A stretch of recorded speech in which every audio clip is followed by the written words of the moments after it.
Woof. Diogenes. So, let's talk bread and circuses and let them eat cake. Thoughts with Diogenes. Barking into the wind as Rome falls. So, we've endured hardship of inflation.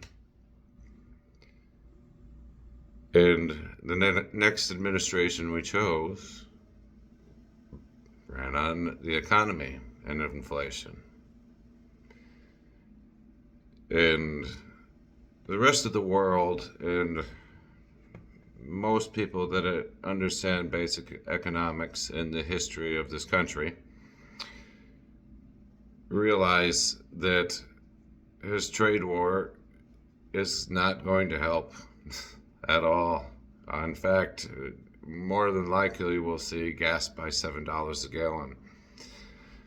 And meanwhile, while all the rest of us dogs are out living our lives,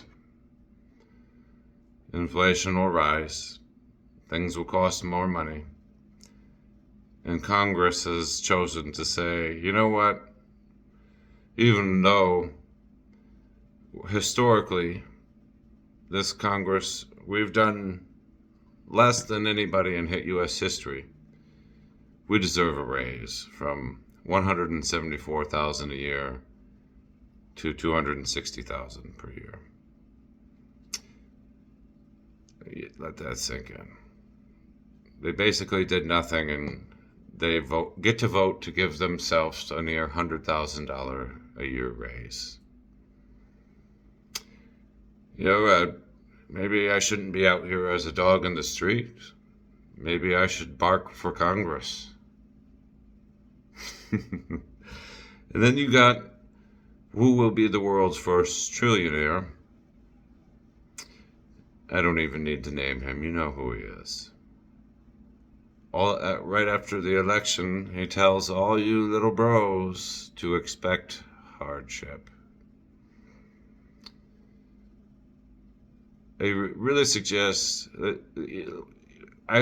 we tell people to study the Smoot-Hawley tariffs of the Great Depression era. And I think this, even that, being that seems that the American electorate's memory is about that of a flea, maybe we shouldn't go so back, far to 1927 to historical, evidence of this isolationism crashing our economy and putting everyone in the bread lines and losing everything. Yeah, I remember all this because my family were born of the silent generation. The man that I'm named after, he raised a family and lost everything in the Great Depression and lost kids in the 1918 epidemic. So this is not so disconnected from my memories. But let's have a modern example of how tariffs failed this country. And this is all provable fact. 2017 to 2018, dear leader embarked upon a trade war. And the American farmers were the ones that suffered the most for dear leader's trade war. At no other point in American history have more farmers and gone into foreclosure and bankruptcy during those 2 years and during the Great Depression.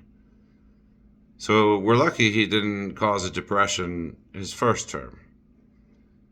But this time it's different because against the will of the electorate, the Federalist Society is imposing a unitary executive theory of the United States. And I will elaborate fully on that this weekend, on how it's happened. And so expect hardship, says the oligarch overlords. Here's your bread and circuses. Wake up from your culture wars, Republicans, MAGA, conservatives, even the Dems. Wake up from the culture wars. It's not too late. Snap out of it. Remember who we are.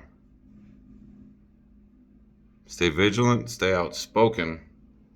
Use your freedom of speech. Be good to each other.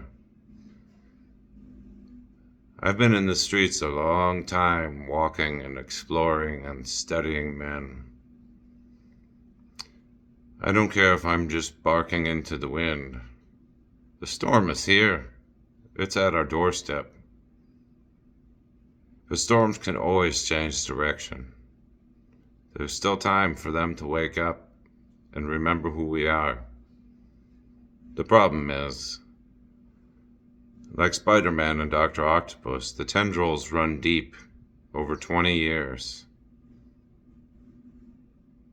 And in my opinion of the theology of the American Constitution, there's no way the Supreme Court justices should have the power to switch our view from a Jeffersonian republic to a Hamilton unified executive branch.